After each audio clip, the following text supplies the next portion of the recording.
poquitito. Uno de los diagnósticos diferenciales de cualquier paciente es este. Y en el EPO tenemos que dar un poco de continuidad también por la cantidad de situaciones que se presentan. Acá en el hospital nosotros vemos una población muy enferma, no muy vieja, que creo que los viejos vemos todos en todos lados, porque es la característica de la consulta, pero gente de mucho riesgo. Entonces, la verdad que tenemos el ejercicio muy claro de pensar en TEP. Y los diagnósticos de TEP por día, yo creo que estamos hablando siempre de 2 o 3 pacientes y lo que vemos. Y es más, si alguien no lo piensa, lo presionamos para que lo haga y se diagnostica, ¿no? Lo bueno es que ahora con todas las cosas que hay uno puede demostrarlo. Antes era muy empírico, ¿no? Así que bueno, venía lo que va a contar un poco es el desarrollo de todo esta cosa que es con el TEP, que uno puede decir que es una enfermedad multisistémica, como en realidad todas las enfermedades potencialmente pueden llegar a tenerlo, lo que hace más complejo que no. María, me va a disculpar, tengo un poquito revisado. Bueno, vamos a contar brevemente cómo encaramos un paciente donde podemos hacer un diagnóstico de un emboli de pulmón. Y la primera cosa es esta, ¿no? La verdad que genera muchos problemas pensar en que un paciente puede o no tener un emboli de pulmón y cómo poder enfrentar a ese paciente. ¿Por qué tanto problema?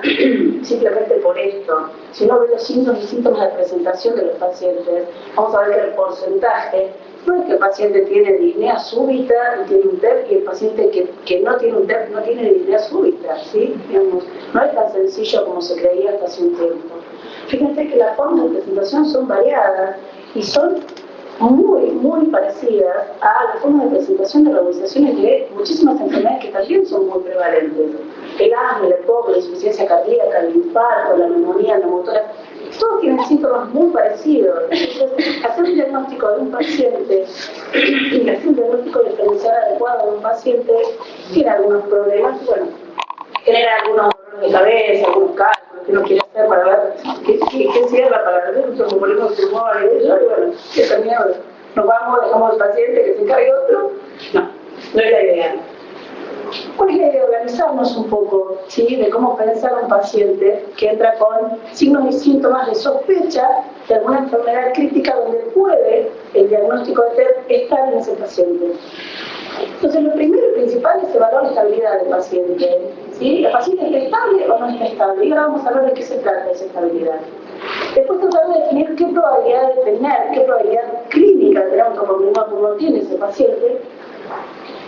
Recién ahí vamos a plantearnos qué estudios complementarios vamos a hacer. ¿Por qué? Porque nuestro objetivo es dos, o excluir o diagnosticar, ¿sí? No, después de los estudios, ver qué me da y ahí veo qué hago con el paciente. No, esto hay que pensarlo antes. ¿Qué estudio complementario le voy a implementar a ese paciente? ¿Para qué? Para cumplir mi objetivo. ¿Cuál va a ser?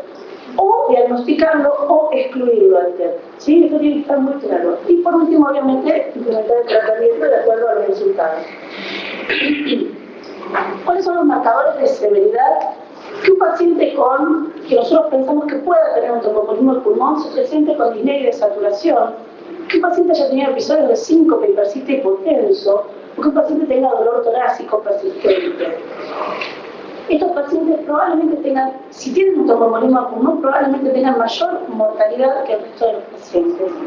Y hay algo que se describió hace muchísimo tiempo, que la verdad que es muy poco utilizado y que es muy sencillo, que es saber qué índice de shock tiene el paciente. Nosotros vemos, es una simple cuenta de la frecuencia cardíaca sobre la tensión arterial sistólica. ¿Para qué nos sirve esto? Para los pacientes que no tienen 80 de sistólica, hay pacientes que están taquicárdicos y que mantienen tensión arterial, pero hacen un índice de shock, le van a dar un índice de shock alto. Y esto habla de que el paciente está descompensado, independientemente de que no tenga hipotensión. Entonces, Esto la verdad que hay que tenerlo en cuenta, ¿sí? Esto no quiere decir que se lo implementemos a todos los pacientes, pero sí pacientes que nosotros sabemos que tienen síntomas de severidad, ¿sí? Tratar de objetivar estos síntomas de severidad. Una forma de objetivarla puede ser esto. Alguien le va a discutir, bueno, pero el paciente no tiene 80 de sistólica, no, pero tiene un índice de shock alto. ¿Ah? Entonces uno tiene que saber esto, ¿para qué? Para poder actuar temprano con el paciente. Yo creo que una curva, esto es simplemente para que sepan de qué se trata, se vio que cuando uno llega al shock descompensado, cuando uno tiene la hipotensión, la bradicardia, la taquicardia, todos los síntomas que nosotros conocemos. Pero hay una etapa, en algún momento se llamó un shock oculto, pero bueno, la verdad que se vio que este índice de shock está en esta etapa intermedia entre el inicio y la finalización del shock del paciente, y es un marcador bastante bueno para poder evaluar a los pacientes. Es bastante viejo, 1996. Entonces, nosotros decidimos, ¿el paciente está estable o no está estable? Bien. Dejemos esto dando vueltas porque esto va a cambiar después cuál es el estudio diagnóstico. Sigamos un poquito con el algoritmo diagnóstico, ¿sí? Y no bajamos, vamos a esperar un poquito para ver qué estudios complementarios dependientes de la estabilidad del paciente. Entonces, lo primero es pensar, ¿está estable o no está estable? ¿Sí? Después vemos qué hacemos con esos pacientes. ¿Cómo determinamos la predicción clínica si el paciente tiene alta probabilidad, tiene baja probabilidad o tiene probabilidad ahí de tener un tromboembolismo de pulmón? Lo que más se usa es una escala de Wells. ¿Sí? La escala de Wells, ¿por qué se usa? Tiene bastante validación interna en la mayoría de los estudios. Por otro lado, es fácil de utilizar y fácil de implementar. La escala de Wells, lo único que nosotros tenemos que evaluar es si el paciente tiene sospecha de TBP. Decimos que ese paciente, vamos sumando, tiene 3 puntos, tiene una alternativa diagnóstica menos probable que el TEP, tiene 3 puntos, ahora vamos a ver eso. Si está taquicárdico, si tuvo alguna inmovilización o una cirugía en las últimas 4 semanas, si tuvo un TBP previo, es de riesgo, si se presentó con hemóptisis, y si tiene alguna enfermedad maligna en tratamiento o tratamiento paliativo los últimos 6 meses. Una vez que hacemos la sumatoria decimos que el paciente tiene baja probabilidad cuando tiene menos de 2 puntos. Cuando tiene de 2 a 6 tiene una probabilidad intermedia y cuando tiene más de 6 tiene una alta probabilidad. Es importante esto porque va a determinar qué estudios complementarios voy a hacer yo. ¿Por qué? Porque en los pacientes de baja probabilidad, mi objetivo va a ser excluir el diagnóstico, no confirmarlo. Y en los pacientes con alta probabilidad, mi objetivo es implementar estudios para diagnosticar el test, no para excluirlo. Entonces, eso tiene que quedar muy claro, porque si no, vamos a hacer de 50 estudios a un paciente y no vamos a llegar a ninguna conclusión, y probablemente cuando lo empecemos a tratar sea tarde y el paciente esté muerto.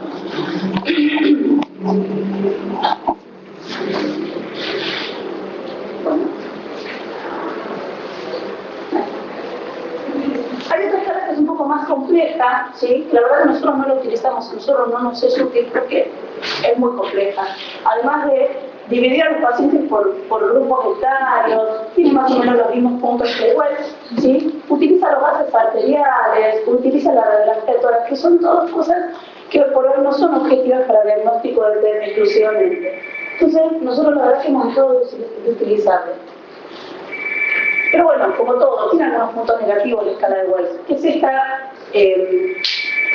alternativa diagnóstica menos probable del TEP. Esto se vio que, digamos, uno cuando piensa que el paciente tiene un TEP, ¿sí? Que tiene que poner 3 puntos. Cuando uno piensa que el paciente puede tener un TEP, pero es más seguro que tenga una neumonía, que tenga un infarto, que tenga... Esos 3 puntos no suman. Y son 3 puntos, es importante. ¿Y esto de qué depende? Depende de la valoración clínica que uno haga, depende del interrogatorio que uno haga, depende del conocimiento que uno tenga. Entonces, esto es bastante subjetivo y esto fue el punto más criticado de esta escala, ¿sí? Pero que se vio que no generaba modificaciones por los resultados de comparar las probabilidades con el diagnóstico final. Entonces, esto se sigue utilizando, pero tengan en cuenta que es muy subjetivo y que esto siempre genera controversia.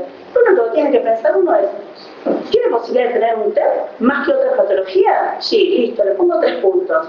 ¿Tiene posibilidad de tener un TEP, pero además tiene más posibilidad de tener una neumonía? El paciente clínicamente tiene más posibilidad de tener una neumotórax, tiene más posibilidad, bueno, esos 3 puntos se los saco. ¿Ah? Pero esto depende de la experiencia de cada uno. ¿Ah? Pero digamos que si uno tiene una experiencia de haber visto una cantidad de pacientes, se ha visto que esto no genera cambios ni diferencias en la probabilidad de que no llegue. Y como lo expliqué antes, todas las complicaciones de esperar los gases arteriales, esperar la radiografía para poder decidir qué probabilidad tiene el paciente de tener un tromboembolismo óptimo. Lo que dijimos antes, ¿para qué me sirve todo esto? Para agrupar a los pacientes. Con baja probabilidad, mi objetivo es descartar el tromboembolismo óptimo. Con alta probabilidad lo debo confirmar. ¿Qué pasa con los pacientes de probabilidad intermedia? Siempre hay un problema en todo, ¿no? Bien, ahora vamos a ver qué pasa con esos pacientes. Sigamos un poquito. ¿Ah? Ya hicimos la evaluación de la estabilidad, ya determinamos la probabilidad clínica, vimos qué herramientas hay para eso. Vamos a ver qué estudios complementarios le hago a mis pacientes. Gases arteriales, electrocardiograma, radiografía de tórax. ¿Voy a llegar a alguna conclusión con todo esto? Y alguna conclusión puede ser que llegue. Si el paciente tiene un neumotórax, voy a descubrir un neumotórax. Si tiene un infiltrado claro de neumonía, puede ser que llegue un diagnóstico de neumonía. Pero de verdad que, pensando que el paciente tiene tromboembolismo pulmonar y si yo me quiero basar en estos estudios complementarios, voy mal. ¿Sí? Digamos, estos estudios complementarios ayudan no al diagnóstico del tromboembolismo de pulmón. ¿Sí? ¿Por qué? Porque se vio que la especificidad y la sensibilidad de estos estudios es baja. ¿Sí? ¿Qué me dice que yo tenga una CO2 mayor de 35 para el PET? Una PO menos de 80, una diferencia arteriovenosa de oxígeno más de 20, la verdad es que no me da mucha herramienta para diagnosticar o para excluir el PET. Un electrocardiograma, un paciente con un bloqueo de rama derecha, sí, lo puede tener hace un montón de tiempo, el paciente no lo conocía. Si un paciente que tiene taquicardia sinusal, que puede estar hipoxémico, tener alguna otra causa, tener dolor o tener alguna otra causa que le dé una taquicardia sinusal y no se entere.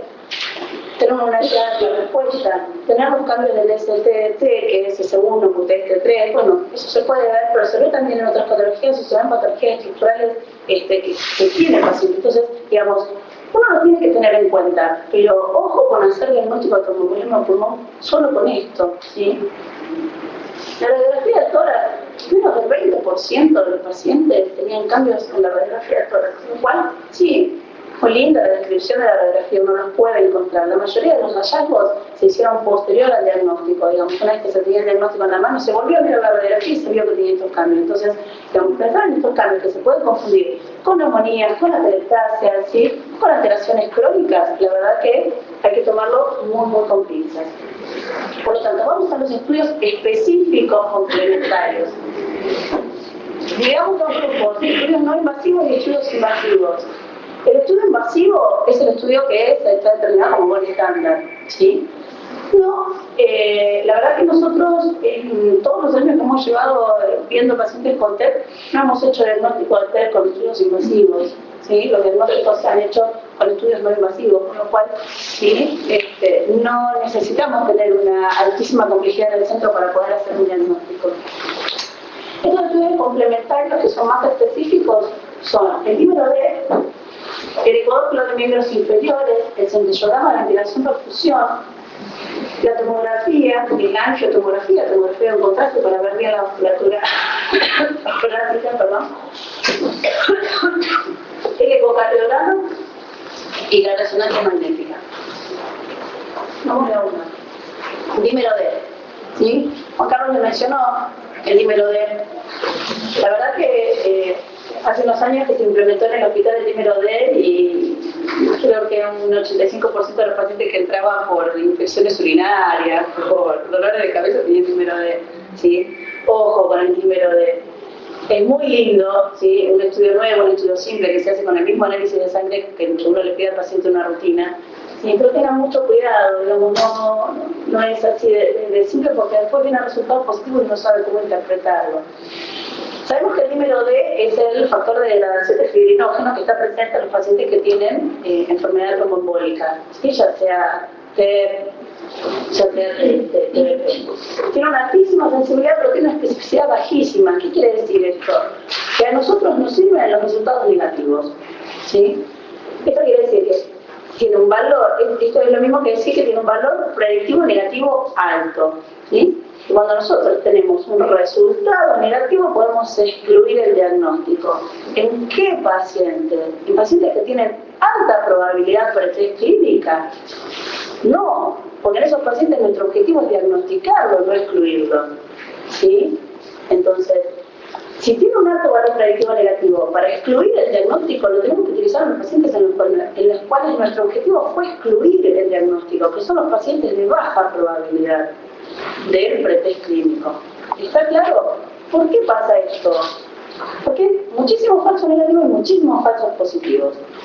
Las enfermedades tumorales, los embarazos, el hecho de que los pacientes ya tengan una internación reciente, la edad mayor de 70 años, ¿sí? Todos estos pacientes pueden tener dímero D alto y no tener un tromboembolismo de pulmón, ¿sí? Y este grupo de pacientes, lamentablemente, son pacientes que tienen más riesgo de tener enfermedad tromboembólica y cuando se presentan uno tiene que tratar de diagnosticarlo. Entonces, en estos pacientes que probablemente tengan o una intermedia o una alta probabilidad de tener un tromboembolismo de pulmón, no usemos el dímero D, ¿sí? Porque no vamos a llegar a ninguna conclusión. Utilicemos los pacientes donde nuestro objetivo es descartarlo, ¿sí? Entonces, lo que se dice es que tratemos de pedirle el dímero D al paciente que está estable. Por lo tanto, el que no está hipoxémico, ¿sí? El que no tiene síntomas de TDP, que son los edemas miembros inferiores, el que no tuvo cirugías recientes, el que no tiene hemóptisis, el que tiene menos de 70 años, algunos solo limitan un poco más y te dicen arriba de 50 años ya no piden el dímero D, pero bueno, vamos a extenderlo un poquito. Más de 70 años no lo pedimos, ¿sí? Pacientes embarazadas, no, y después vamos a ver qué podemos hacer con estos pacientes y los pacientes que tengan síntomas más de 4 días. En estos pacientes no pidamos el dímero D porque es un estudio simple, sencillo, que se hace rápido, no en todos los centros está, ¿sí? Pero ¿qué pasa? Si tenemos un diagnóstico positivo, ¿qué vamos a hacer? Nos metemos, la verdad, que en camisa no se va. Estos son los estudios que hay de ELISA, ¿sí? Lo que se usa ahora es un test rápido de ELISA, que la verdad que es el que se vio que tenía más sensibilidad y más especificidad para excluir, o sea, un valor predictivo negativo alto. Estos para miembros inferiores es un estudio rápido, es un estudio sencillo, es operador dependiente, ¿sí? Depende de la experiencia que tenga el ecografista para realizarlo. Tiene altísima sensibilidad en los pacientes sintomáticos. ¿Qué quiere decir? Aquellos pacientes que tienen dolor, edema unilateral, ¿sí? En aquellos pacientes tiene una altísima sensibilidad. Pero tiene baja sensibilidad y especificidad en pacientes que están asintomáticos, ¿sí? Y se vio que aproximadamente el 40% de los pacientes con TEP que se le hizo todo para miembros inferiores no tenían síntomas de TDP y tenían TDP diagnosticada por Doppler. Entonces, ojo con el resultado negativo en los pacientes que tienen alta sospecha clínica de tener un tromboembolismo de pulmón, es decir, por este estudio solamente que el paciente no tiene ni una TDP ni un tromboembolismo de pulmón, ¿sí? El centellograma BQ es muy bueno, se han hecho estudios donde se han ingresado muchos pacientes en estudios de PIOPED-1, PIOPED-2 se comparó con el GPC. Pero bueno, el centellograma sigue siendo un estudio bueno, sigue siendo un estudio de elección siempre y cuando sepamos en qué paciente lo vamos a pedir. Es un estudio que da baja radiación, es un estudio que da resultados concluyentes siempre y cuando el resultado sea baja probabilidad o normal, excluye el TEP, o tenga alta probabilidad, lo diagnostica. Pero el centellograma BQ tiene, sí, muchos resultados que son de probabilidad intermedia de tener tromboembolismo de pulmón. Ese resultado no es concluyente. Con ese resultado no podemos decir que el paciente tiene o no tiene TEP. ¿Cuáles son las desventajas? Primero, esta posibilidad de tener un resultado intermedio. No pedirlo en pacientes EPOC, ¿sí? Porque en estos pacientes la probabilidad va a ser intermedia, entonces no pidamos un estudio que sabemos que no va a ser concluyente.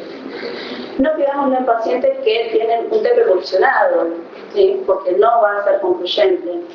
No en pacientes que tienen antecedentes de alguna afectación respiratoria o pacientes que tengan una placa radiográfica normal, porque no nos va a servir. ¿Sí? Los pacientes dañosos, hay que mirar si la placa es normal, uno lo puede pedir.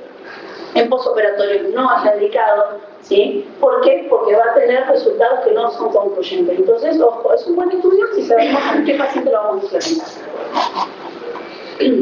Entonces, si nosotros tenemos una probabilidad intermedia con este estudio, tenemos que elegir otro test diagnóstico. ¿Ah? Entonces, ojo. En el POP1, en el primer estudio, el 60% de los pacientes tenían probabilidad intermedia. ¿Sí? Fíjense que es alto eso. Entonces uno tiene que indicar exactamente en qué pacientes hacerlo. La tomografía, la angiotomografía, un estudio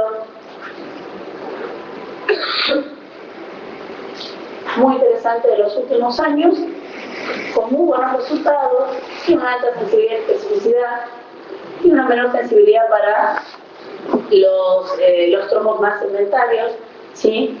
Es muy buena para poder hacer diagnósticos de otra patología. Cuando uno indica hacer la angiotc, no solamente se mira la parte vascular, sino que se mira la parte pulmonar. Entonces uno puede, además de, uno lo utiliza y no tiene test, pero bueno, en la tomografía dio diagnóstico de neumonía, que tenía un neumotórax anterior. Digamos, es muy bueno y ayuda un poco a la aproximación diagnóstica cuando no es un tromboembolismo de pulmón y el paciente tenía alta potencia. Y por último, bueno, la resonancia magnética, digamos, hoy por hoy tiene bastante, no contraindicaciones, sino que es bastante difícil. Uno tiene que contar con un resonador, tiene que contar con un turno en el resonador para poder hacer el estudio, ¿sí? Tiene que tener un paciente que colabore, digamos, un paciente que no tenga ningún elemento que contraindique hacerlo, y un paciente que no tenga claustrofobia. Poder encontrar un paciente para hacer una resonancia en un tromboembolismo de pulmón es bastante complejo. Uno siempre termina haciendo diagnóstico con el resto de los estudios complementarios. Y bueno, lo mismo con la angiografía. La angiografía es muy buena, ¿sí? Pero ¿qué pasa?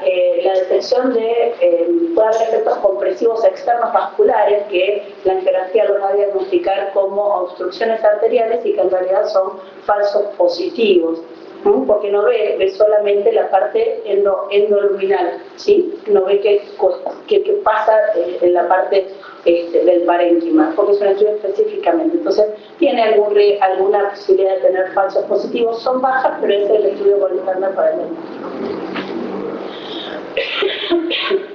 El ecocardiograma. El ecocardiograma es un estudio que tiene muchísimas ventajas. ¿Cuáles son las ventajas? Que uno lo puede hacer durante la evaluación inicial del paciente, si tiene el ecógrafo y tiene el médico o el médico está capacitado para hacer la ecografía cardíaca, el ecocardiograma.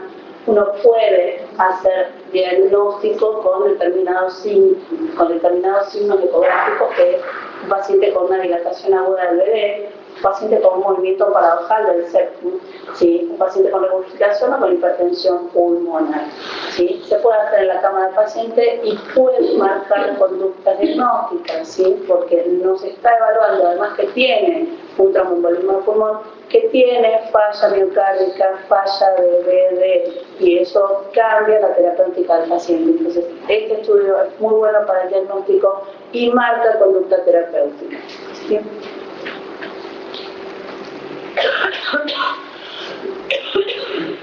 Entonces, volvamos de vuelta al algoritmo. Si tiene algún marcador de severidad, vamos a aquel lado, ¿sí? Lo primero que hay que hacer es la resucitación inicial del paciente. ¿Qué estudios hay que hacer? Estudios que tengamos a mano para hacer diagnóstico. Tenemos un ecocardiógrafo para hacer un ecocardiograma y ver qué falla tiene el bebé, si tiene estos signos de cambio ecocardiográficos en un paciente que está chocado, que no podemos movilizar a salir del estudio. Nosotros podemos hacer diagnóstico de técnico, implementar tratamiento temprano. Entonces, ese paciente que está inestable, si nosotros no lo resucitamos, no lo podemos mandar a ningún estudio. Entonces, lo primero que hay que hacer es resucitar. Vamos al otro lado, que es, digamos, casi el 80% de los pacientes, donde uno puede tomarse un tiempito y poder organizar y ver qué estudios complementarios le va a pedir. Baja probabilidad y alta probabilidad, estudios de primera línea que excluyan o diagnostiquen. Pacientes con probabilidad intermedia, probablemente los estudios de primera línea puedan ser concluyentes, pero probablemente no. Entonces uno además de eso tiene que agregar un estudio de segunda línea. ¿Para qué? Para descartar o confirmar en estos pacientes de probabilidad intermedia. Los estudios siguen siendo los mismos. Lo único que uno va a organizar es cómo los va pidiendo.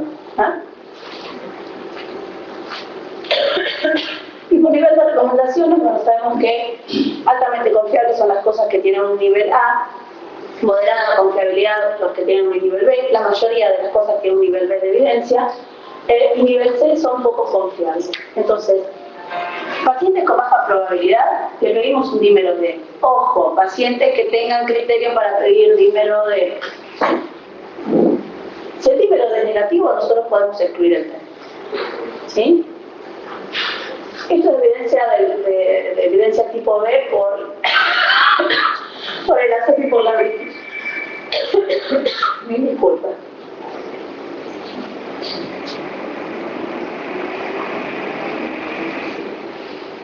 Pacientes de probabilidad intermedia que tengan criterios de dímero D, solo la vitis da una evidencia tipo B para poder excluir el diagnóstico. El otro estudio que tiene una evidencia tipo A por la SEP es pacientes de baja probabilidad o de intermedia probabilidad que tengan un centellograma BQ que sea normal, excluye el diagnóstico. ¿Sí? Entonces uno puede decidir, o hago un dímero D solamente, ¿sí? O hago un centello BQ solamente. ¿Ah? Y esos estudios me van a excluir el diagnóstico. Ojo con pedir un dímero D en los pacientes que tienen alta probabilidad clínica. Probabilidad intermedia. Centello BQ, probabilidad intermedia. Oh, qué problema. ¿Qué hago con este paciente? Bueno, le pido un dímero D. Si el dímero D por un test confiable que tenga alta sensibilidad y especificidad me da negativo, o tengo un dímero D cualitativo, digamos que tiene una menor sensibilidad y especificidad, pero tengo un criterio pretest entre 0 y 4 por Wells, puedo descartarlo. Si tengo un centellograma BQ de probabilidad intermedia, pero tengo un Doppler de miembros inferiores que es negativo, puedo descartar el test. Y un centellograma BQ con un ultrasonido seriado, ¿sí? Digamos que esto es más complejo porque uno tiene que citar al paciente a las 24 horas, a las 48 horas para hacer un diagnóstico, ¿sí? Con un pretest clínico intermedio, quiere decir de 2 a 6 uno podría excluir el diagnóstico, ¿sí? Esto es una evidencia tipo B, ¿sí? Nivel 2 de evidencia. Perdón.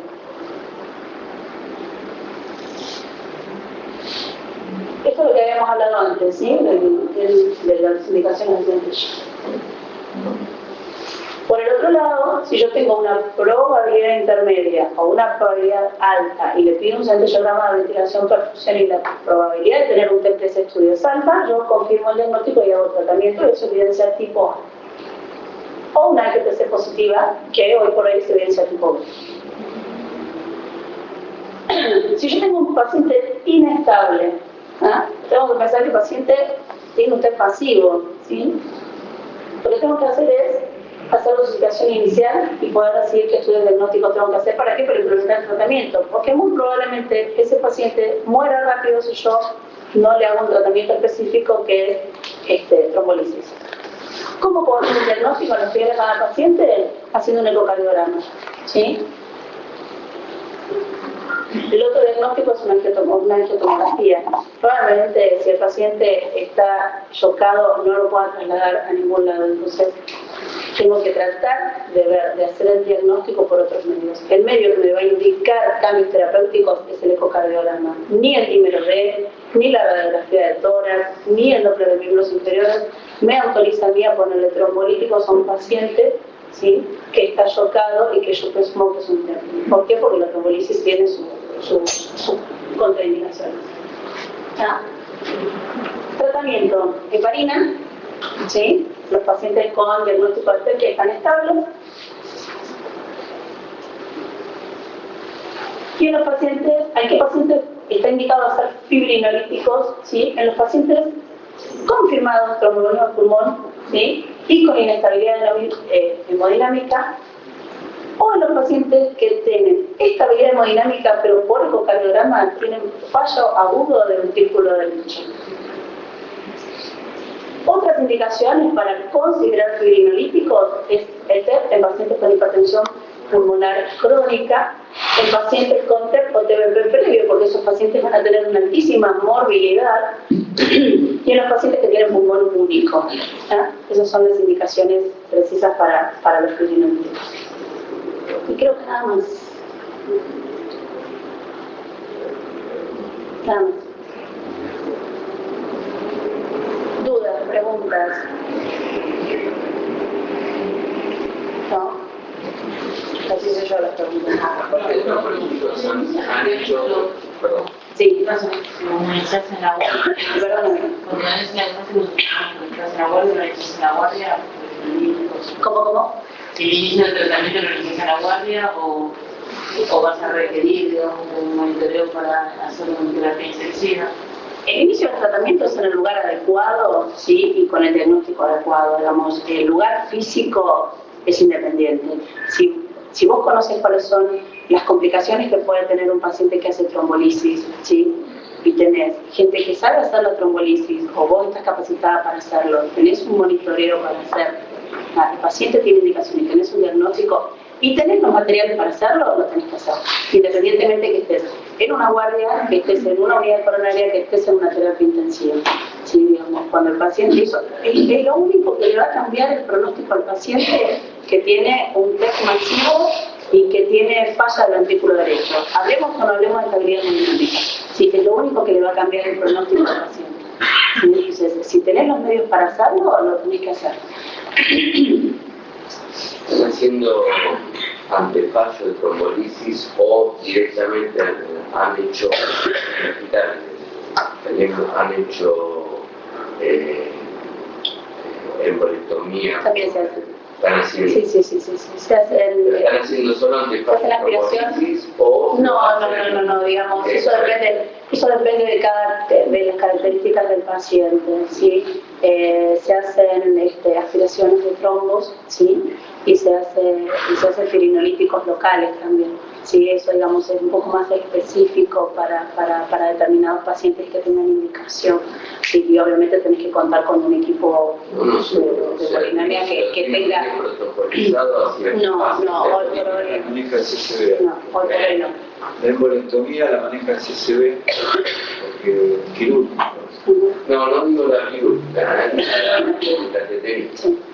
Eso, En digamos, algún lado, o sea... no está protocolizado acá en el hospital. Digamos,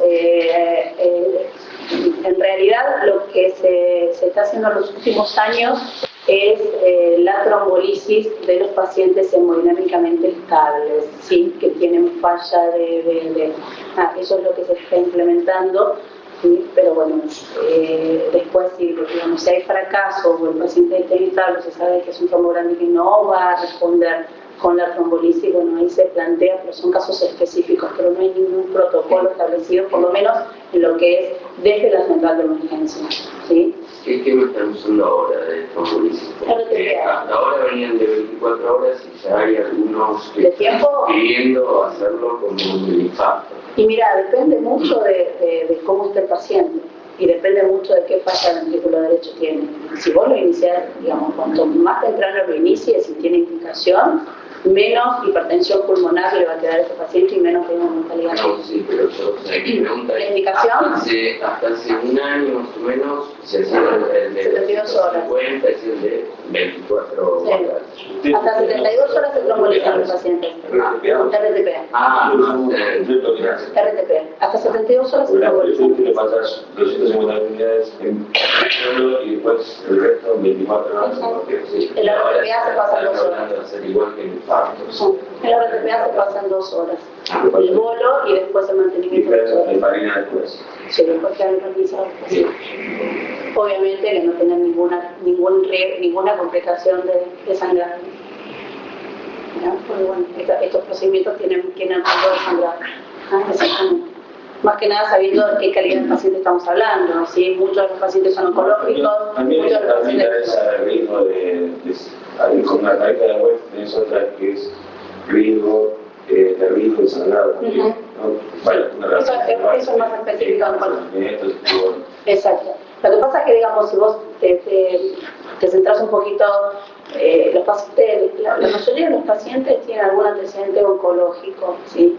Y vos esos pacientes, si no tienen síntomas, no están escaneados para ver si tienen metástasis cerebrales, si tienen, digamos, tienen compromiso de alto riesgo de sangrado por trombolisis. ¿Ah? Y bueno, vos no vas a perder tiempo en hacer una tomografía de cerebro con contraste a ver si tiene una metástasis para ver si... Es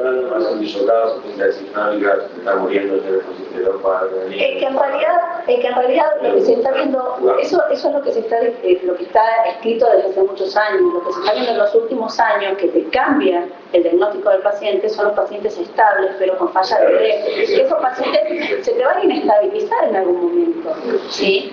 Entonces, en esos pacientes se está viendo.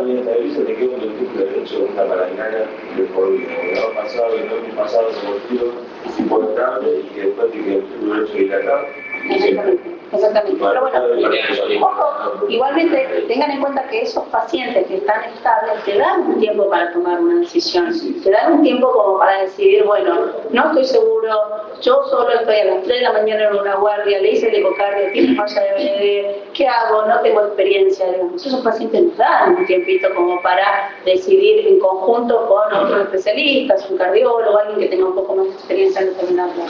Porque no da tiempo a ese paciente que viene chocado, ¿sí? Ese paciente no va a dar tiempo, pero el paciente que viene estable hemodinámicamente tampoco le digo que esperen 48 horas, porque no es la idea, ese paciente en 48 horas probablemente tenga secuelas irreversibles. Yo igual, perdón, pero los más difíciles son los que están en el medio. El paciente que viene al médico, o sea que no está chocado, en el que te cuesta un poco tomar la decisión de trombolisis sí o no, esos pacientes son los más difíciles de tomar una decisión. Y bueno, yo particularmente creo que se está, es como que todavía no se está haciendo lo agresivo que se tiene que ser con el tratamiento de este tipo de pacientes, por eso las modificaciones ahora de que los pacientes que uno ve que están estables hemodinámicamente pero con eco tienen disfunción en el ventrículo derecho, estaría autorizado por ser trombolistas. No es evidencia tipo a ningún lado. No, pero yo es personal, yo cardiólogo hacia eso el tema. Creo que no te preguntaba lo del tema de hemodinamia. Creo que con el tema del TEP nos estamos, o sea, en charlas en años discutiendo sobre esto, que es el diagnóstico, me parece que todavía tenemos muchas falencias en lo que es tratamiento y en lo que es prevención. De hecho, muchos pacientes que son o sea, post-quirúrgicos, no se le hizo la prevención adecuada, pero el tratamiento me parece que tiene que ser más agresivo, porque si están protocolizando acá de diferente manera. Y creo que se está avanzando, como ahora en los departamentos de emergencia se está usando mucho la ecografía, creo que eso va a cambiar un poco. Hacer ecocardio ahí mismo en la guardia, creo que te va a definir los pacientes que tienen un tratamiento un poco más agresivo y cambiar un poquito la evolución de esos grises. Y a nosotros o sea, hemos visto pacientes que después, o sea, en las primeras 24 o 48 horas no se inestabilizan hemodinámicamente, pero la hacen posteriormente. En realidad uno les pasa trombolíticos y ya fueron pacientes que estuvieron 3 días y que realmente se termina muriendo. Y realmente son pacientes que uno se queda con la sensación de que no fue lo suficientemente agresivo. Ten en cuenta una cosa importante que... ¿Cómo es tu nombre? Germán.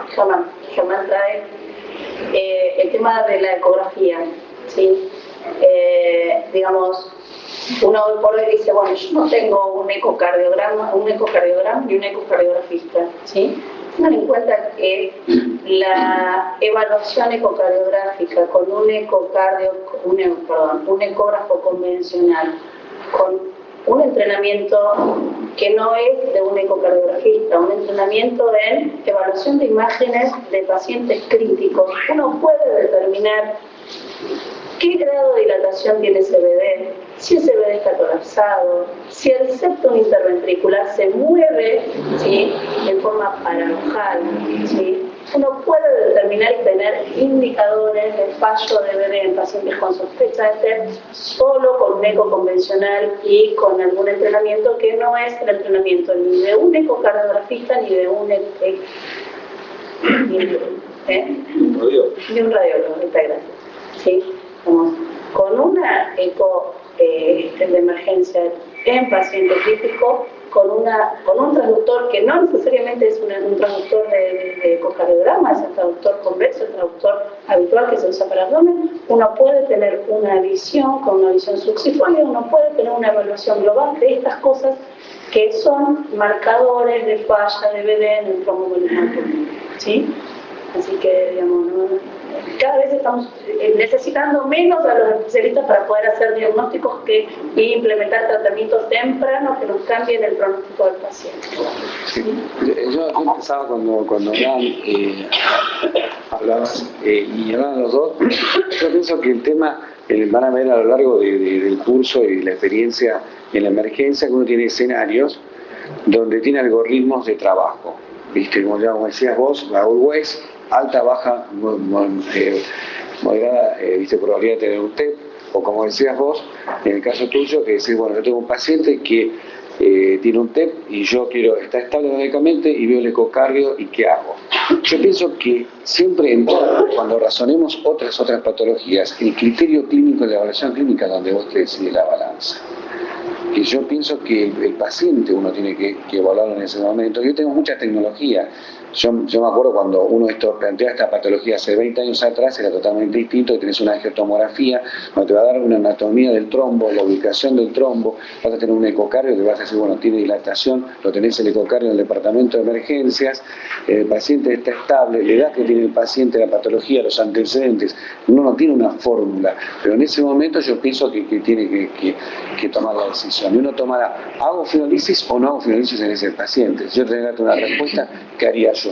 ¿Qué decisión tomas? Con el paciente. Pero ahí tenés muchos elementos enriquecedores.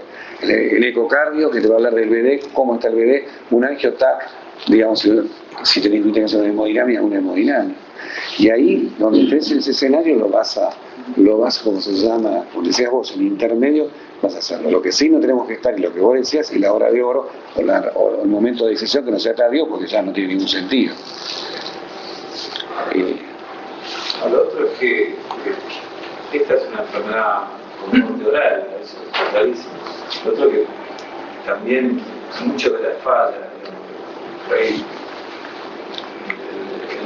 la charla está más dirigida al diagnóstico, porque los errores más importantes en el diagnóstico,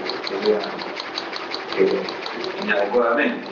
Y el otro error que también a nosotros nos empezó a pasar en comentarios es confundir que si el ecocardiograma no da todo lo que vos dijiste, no tiene TEP. Uno lo agarra dormido y dice el eco es normal y no lo tiene. Pero yo le digo una cosa, ustedes que tienen tanta población con TEP y tienen tantos recursos en un solo lugar. Digamos, a mí me parece una combinación, uno desde lugares donde no tiene tantos recursos, ¿no? Pero sí, el tema del dímero de la guardia junto con una ecografía en guardia, por lo que se está tratando de hacer ecografía en la guardia y por emergentólogos entrenados. Muy buena combinación, porque vos haces la parte venas larga. El ecocardio, lo que decía la doctora, es algo bastante, digamos, ver que el BD está más dilatado que el BI. Creo que es un punto sumado al dímero D, porque la ecografía lo que tiene mucha especificidad. Cuando vos lo ves, en realidad, o sea, es bastante específico y tiene una sensibilidad que en realidad la reportaje del 60%.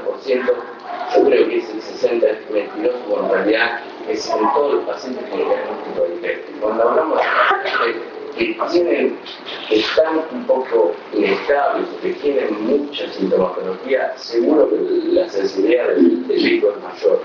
Pero digamos, la combinación en la guardia, porque cuando uno tiene que depender de hacer una perfusión o de la angiotac, por ejemplo, nosotros no tenemos 24 horas un médico para que nos informe y nos haga angiotac. Yo creo que la combinación de un dímero D que tiene una sensibilidad importante, junto con el ecocardio, junto con venas, la guardia, parece que aportaría un porcentaje de diagnóstico interesante, principalmente para los pacientes en los cuales uno quiere tomar una decisión un poco más rápida.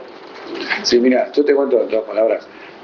Yo trabajaba hasta hace poco en un lugar que teníamos poca complejidad y tenía que derivar para hacer la angiotaco con el centello BQ.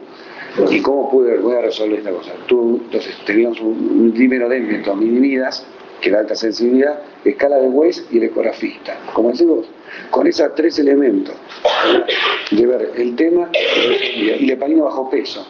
Porque empezabas la dosis de heparina bajo peso, en el traslado evitabas el traslado, viste, que sea más dañoso que el llevarlo, y se confirma o no se confirmaba. Fíjate que si vos tenés una baja complejidad, puedes tener dímero D, puedes tener entrenado a los médicos, los residentes, los médicos de emergencia, con eco que solamente comprimir las venas, no hay nada más que eso, tenés que hacer el Doppler, tenés que hacer compresión o compresión, ver si está dilatado el BD, si tiene paradojal y punto, y el tema de esas cosas que son elementos. En toda la complejidad, fantástico. Estamos acá y tenemos todo. Lo que pasa es que me da la sensación que es una población un poco distinta, ¿no? Si el eco es positivo, tiene mucha clínica. Y, bueno, digamos, hablando de la cama del paciente, no es de bajo riesgo, por lo menos no es así. Lo debería no serlo. Y ya ahí entra en contradicción con la especificidad del número D. El eco en ese paciente lo que te hace es ayudarte, porque generalmente son pacientes que, mirá, andá a mirarlo, porque es una neumonía que está mal, me parece que está séptico, o es un EPOC agudizado, y en realidad le hacen ecografía y se trabaja con eso, y cambia. Pero digamos, vos en este caso puedes, en este tipo de pacientes puedes decir, bueno, tu objetivo es diagnosticarlo, porque la verdad que no estás buscando excluirlo. Ese paciente con un ecocardio y con un Doppler de miembros inferiores, puedes hacer diagnóstico. Y el número D ahí no hay ningún papel. No, yo creo que él está diciendo no. La punta se la...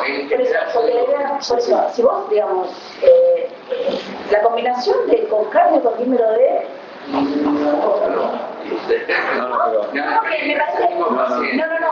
pero lo que está diciendo él, es que vos tengas, vos tenés dímero D para los de bajo riesgo y los de alto riesgo tenían y entonces vos con la baja complejidad que manejan ellos. Cuando vos nombrás todo ese algoritmo, ¿no? ¿Cuánto demorás? Yo te pregunto, ¿cuánto demorás a llegar a la otra punta? Acá en el... Porque nosotros en el Hospital Regional de Mar del Plata, teniendo todo eso, pero no demoramos por lo menos 2 días. Bien. 2 días. Bárbaro. Para hacer, alguna de las respuestas a estas preguntas, ¿sí? El hecho de que vos no tengas necesidad de esperar 2 días para hacer un diagnóstico no te quiere decir que tengas que esperar 2 días para hacer tratamiento. ¿Me entendés? Entonces, vos podés estar 2 días para hacer diagnóstico en un paciente que está estable y que tiene sospecha de TEP. Pero vos ese paciente ya no tenés que tener tratamiento. ¿Me entendés? Entonces, independientemente de cuánto tardes o cuánta complejidad tengas, si vos tenés alta sospecha de tener un tromboembolismo de pulmón por pretest clínico, por estudios complementarios que a vos no te sean específicos, ¿sí? Vos tenés que implementar tratamiento de esos pacientes. Y ojo, no se olviden, el 80% de los pacientes tienen estabilidad hemodinámica. Entonces, esos pacientes, no importa si le hacen el diagnóstico de TEP en 2 días, ese paciente, después de hacer una evaluación inicial y tiene alta sospecha de tener tromboembolismo pulmonar, ese paciente, si no tiene contraindicación, tiene que estar anticoagulado. Entonces, eso es lo importante. Me interesa, digamos, si no vamos a discutir si tenemos o no tenemos, digamos, si lo tenemos que saber cómo usarlo. Si no lo tenemos, ¿cómo saber qué hacemos con ese paciente? Sí. Había protocolos que no son muy viejos en Estados Unidos, de TBP, donde le hacías la escala de Weiss, viste, de TBP para niños inferiores, no tenían la posibilidad de hacer el ecodoppler, no tenían el dímero D o tenían un dímero D que no era tan sensible, le hacían, daba negativo, le ponían la dosis de heparina a bajo peso y lo mandaban a la casa y ambulatoriamente lo hacían. Y estaban en los protocolos de hospitales de Estados Unidos de manera que eso, esa sistemática, eso se habló en el congreso pasado, que era el resultado de un personal entrenado sin tecnología, digamos, diagnóstica, sin dinero, etcétera, contra los estudios. Era la misma, un tipo que sabe lo que busca y diagnostica por la probabilidad pretérita y todas esas cosas. Pero tiene que ser alguien que esté muy puesto en él. La mayoría de las veces, el último que yo me acuerdo, hace 2 días a la mañana pasan una infección urinaria. Un paciente POC que se estabilizó y que sé cuánto, y el diagnóstico de infección urinaria complicada, la secuencia no daba, y le pedimos una FTC con recontra positiva, y el paciente había mejorado con antibióticos, con un poco de agua, se estaba poniendo a la casa. Es muy difícil, pero si uno es muy malo, digamos, piensa el paciente desde el punto de vista de esta enfermedad transversal, no puede ayudar, pero no, lo que sí yo tengo claro es que no poder segmentar la población, porque hay algunos que van a parecer que no tienen nada y tienen poco. Los más fáciles son los que están muy rotos, porque lo que caracterizas con un ecocardio, por lo menos sabes que tenés que presionar, y en el medio están los que parece que te pueden escapar si uno no tiene un estudio muy categórico, ¿no? Tienen que comer. Sí, no, tenemos que hacer algo. ¿Cómo organizamos ahora? ¿A qué hora es a la 1:00